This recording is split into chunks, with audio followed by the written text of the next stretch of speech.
ముక్కోటి ఏకాదశి సందర్భంగా శైవ పుణ్యక్షేత్రాలు భక్తులతో కిటకిటలాడాయి.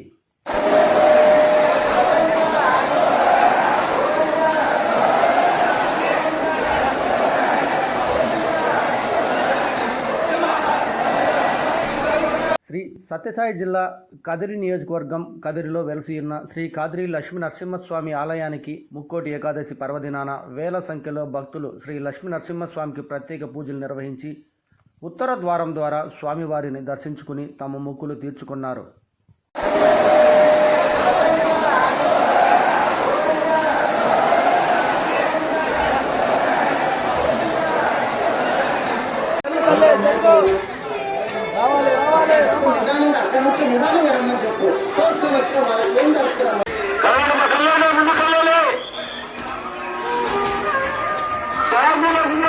ముక్కోటి ఏకాదశికి వచ్చిన భక్తులకు కదిరి మాజీ శాసనసభ్యులు కందికుంట వెంకటప్రసాద్, తెలుగుదేశం పార్టీ నాయకులు, విజయలక్ష్మి ఫౌండేషన్ అధినేత బంగారు కృష్ణమూర్తి యథావిధిగా నిర్వహిస్తున్న అన్నా క్యాంటీన్లో భక్తులకు ప్రత్యేక భోజన వసతి కల్పించారు.